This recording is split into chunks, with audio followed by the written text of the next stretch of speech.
नवरात्रा के बाद पहली प्रेस वार्ता नौजवान नेता हमारे जो मन की बात नहीं करते हैं, जन की बात और सबकी बात करते हैं, आदरणीय कन्हैया कुमार जी जो राष्ट्रीय सचिव हैं, कार्य समिति के हमारे सदस्य हैं और एनएसयूआई के राष्ट्रीय प्रभारी हैं। आदरणीय कन्हैया कुमार जी आपसे सीधा बात करेंगे, आपसे सवाल भी लेंगे। इस मंच पे कई महीनों से बिहार में डेरा जमाए हुए हैं हमारे राष्ट्रीय नेता और मीडिया विभाग के यहाँ कोऑर्डिनेटर बनाए गए हैं आदरणीय अभय दुबे जी। हम तो अब बिहारी ही मानते हैं इनको। मंच पे हमारे साथ हैं पार्टी के प्रवक्ता आनंद माधव जी, मीडिया विभाग के सोशल मीडिया के चेयरमैन सौरभ सिन्हा जी, और इस मंच पे कन्हैया जी के साथ हमारे विधानमंडल दल के नेता परम आदरणीय डॉक्टर शकील खान साहब हैं। हम अनुरोध करेंगे कन्हैया कुमारी से कि सीधा संवाद करें। अच्छा, सीधे मुझे ही? हाँ।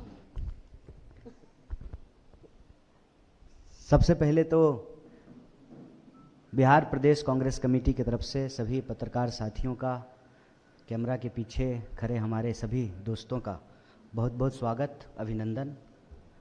आज से बिहार प्रदेश कांग्रेस कमेटी ने एक श्रृंखला की शुरुआत की है जिसका नाम है 20 साल 20 सवाल। हर दिन पार्टी की तरफ से कोई भी अधिकृत व्यक्ति बिहार के जो 14 करोड़ लोग हैं उनसे जुड़े हुए जो मुद्दे हैं, चाहे वो नौकरी का सवाल हो, पलायन का सवाल हो, भ्रष्टाचार का सवाल हो, अपराध का सवाल हो, रोजी रोजगार, कपड़ा मकान, शिक्षा, स्वास्थ्य, सड़क, बिजली, पानी, बिहार के लोगों के जो मुद्दे हैं उस पर मौजूदा तथाकथित बीमार, बेकार, डबल इंजन की सरकार ने 20 साल में क्या किए हैं उससे सवाल जो है पूछे जाएंगे जनता की तरफ से, आपके माध्यम से जनता के लिए। आज का जो मूल विषय है, जो पहला सवाल है, उस पे हम पूरे सबूत के साथ आपके माध्यम से सरकार को भी और बिहार के करोड़ों लोगों को यह बताना चाहते हैं कि जो सरकार वोट चोरी से बनेगी वो सरकार जमीन चोर है, वो सरकार मुनाफाखोर है, वो सरकार बचत चोर है, वह सरकार बिहार के धन संसाधन को प्रधानमंत्री जी के दोस्त की तिजोरी में पहुंचाने की कवायद में लगी हुई है। अदानी जी के वारे न्यारे हैं, तमाम देश के पोर्ट, एयरपोर्ट, खान खदान उनकी झोली में पहुंचाने के बाद जो फकीर कहते थे कि झोला उठा करके चले जाएंगे, अब जो है बिहार की बारी है। प्रधानमंत्री जी के दोस्त के वारे न्यारे हैं, अदानी जी ने बिहार में भी पांव पसारे हैं और ये हम सबूत के साथ बोल रहे हैं। बिना सबूत का कोई बात हम लोग नहीं करते हैं।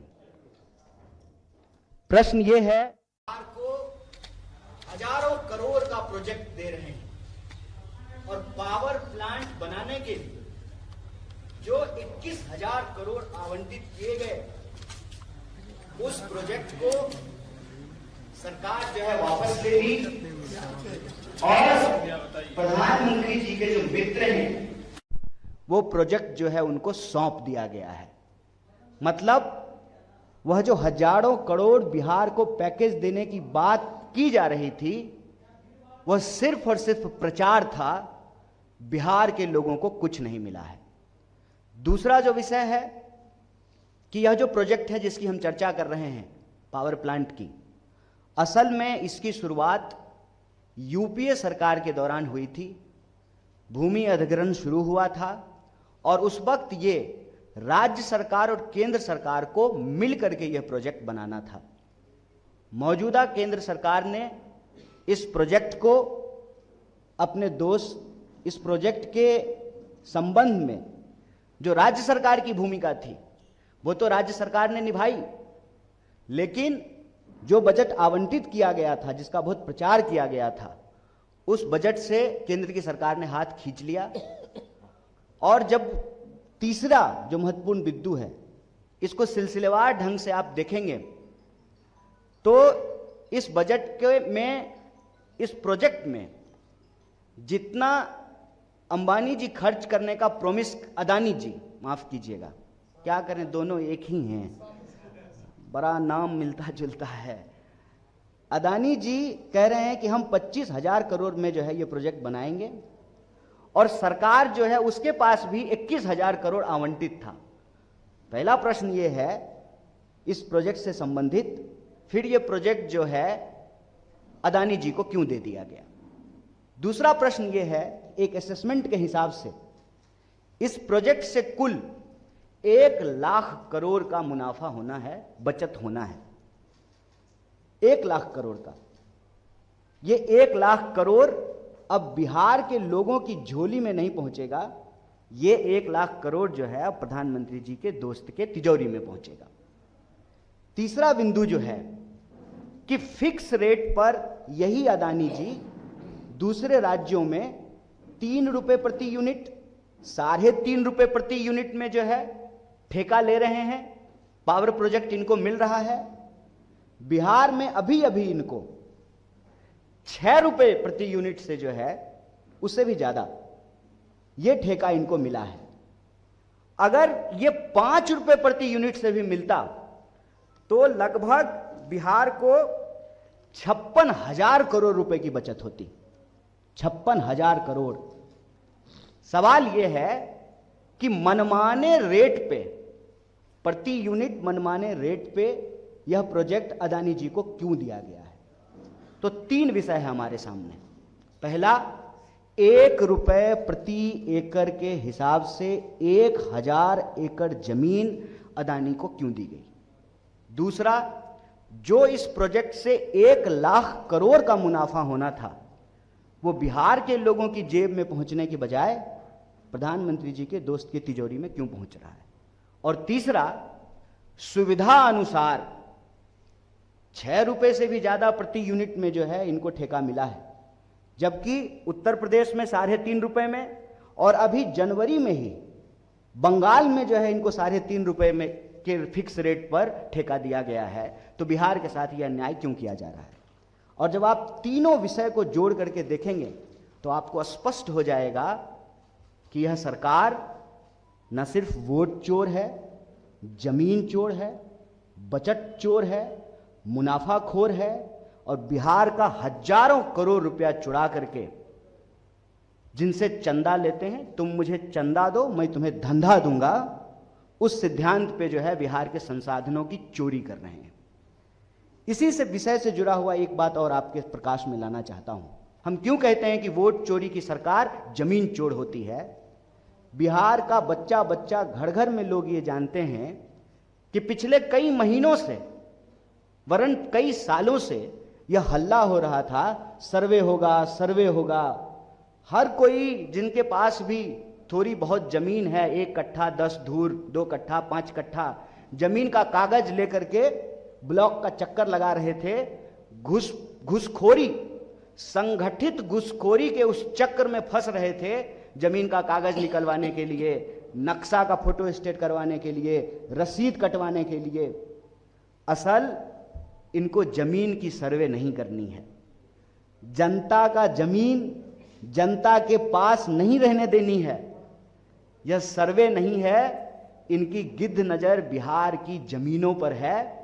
सर्वे के माध्यम से यह पता किया जाए कि कहां कहां गैर मजरूआ जमीन है, और लठैत की तरह, अपने दोस्तों की लठैत की तरह सरकार जो है, जिनके पास भी कागज में थोड़ी बहुत गड़बड़ी हो, मोटेशन नहीं हुआ हो, बाबा 3 भाई थे, दादा 3 भाई थे, तो तीसरा का हिस्सा कहाँ है, बहन की शादी हो गई, कोई विधवा है, समय पर रसीद नहीं कटा है, उन जमीनों को कब्जा करके शासन प्रशासन जो हमारे टैक्स के पैसे से चलती है, उसका डंडा इस्तेमाल करके उन जमीनों को अपने दोस्तों को सौंपने की ये पूरी मुहिम चलाई जा रही है। हम मांग रहे हैं नौकरी, और हमारे ही माँ बाप के पैसे के टैक्स के पैसे से सरकार जो चलती है, जो पुलिस प्रशासन को डंडा मिलता है, जो वेतन मिलता है, जो भत्ता मिलता है, वही नौकरी मांग रहे विद्यार्थियों के कंधे पे, उनकी पीठ पे जो है चलाई जाती है। यह पूरा का पूरा जो भ्रष्टाचार है, इस भ्रष्टाचार को हम लोग उजागर कर रहे हैं। हमारे समय में भी, कांग्रेस के समय में भी ठेके दिए जाते थे, पावर प्रोजेक्ट बनाया जाता था, MOU साइन होता था, लेकिन यह निष्पक्ष प्रतियोगिता नहीं है। बाकी सारे जो प्रतिभागी हैं, जो टेंडर और लोग भी भर सकते थे, उनका हाथ पांव बांध करके इस तरह की व्यवस्था की जा रही है कि यह टेंडर एक ही व्यक्ति को मिले। अदानी नाम केवलम। हम दो हमारे दोस्त, एक जो है अमित शाह के पिताजी नहीं, माफ कीजिए, जय शाह के पिताजी, और दूसरे जो है जय शाह के चाचा जी। तो दो ये हुए, हम दो और इनके दो, पूरे देश की संपत्ति जो है इनको ये हैंड ओवर कर देना चाहते हैं। तो यह भ्रष्टाचार आपके माध्यम से, यह जो निष्पक्ष प्रतियोगिता नहीं है, जिसका सीधा नुकसान बिहार के लोगों को हो रहा है।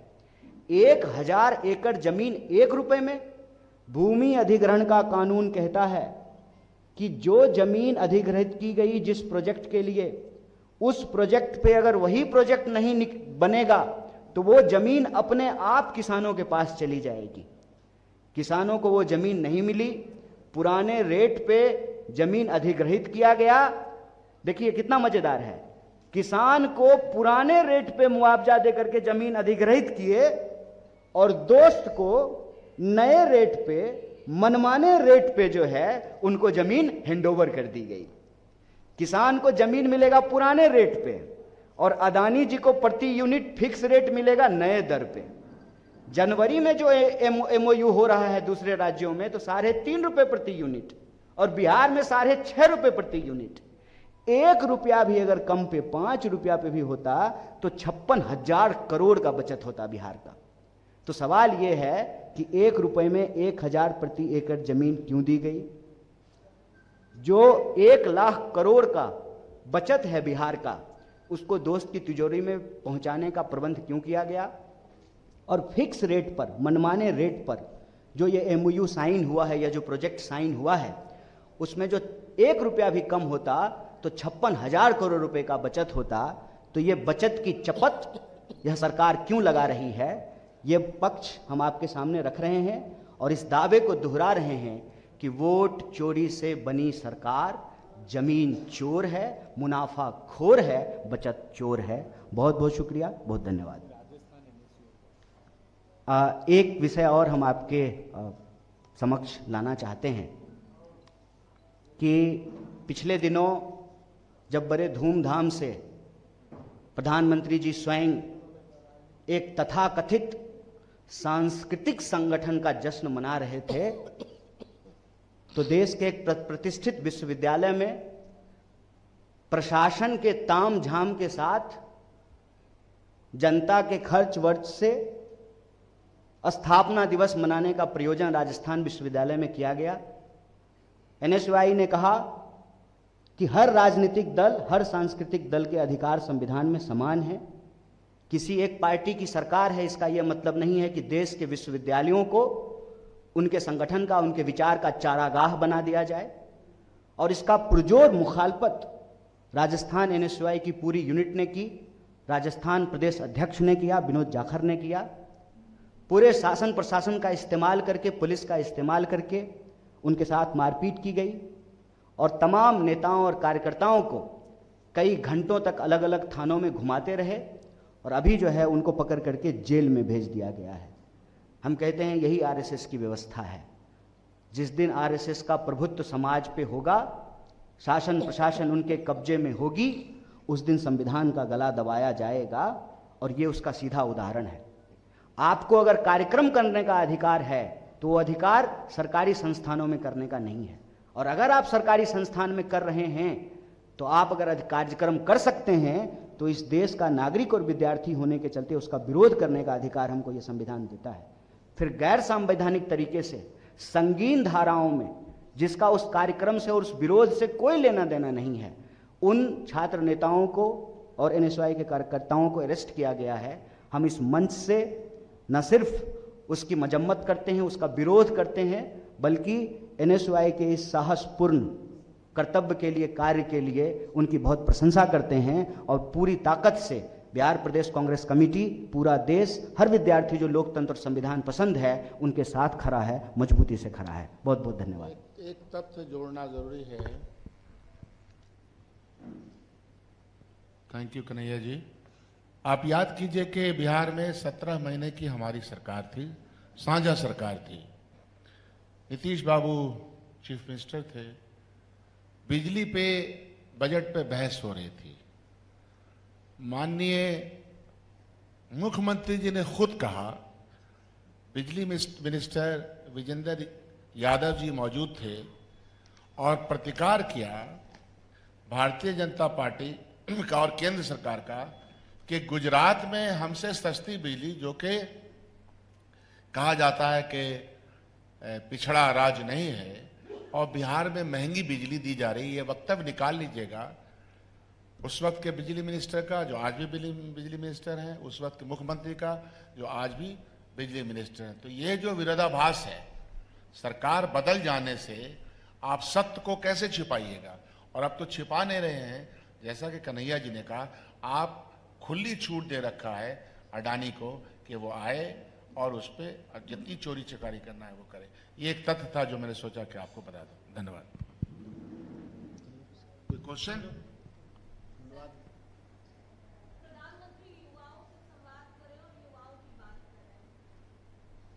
नहीं, प्रधानमंत्री तो कुछ भी कर सकते हैं, क्योंकि एक तो प्रधानमंत्री को आप लोग साधारण मनुष्य मत समझिए।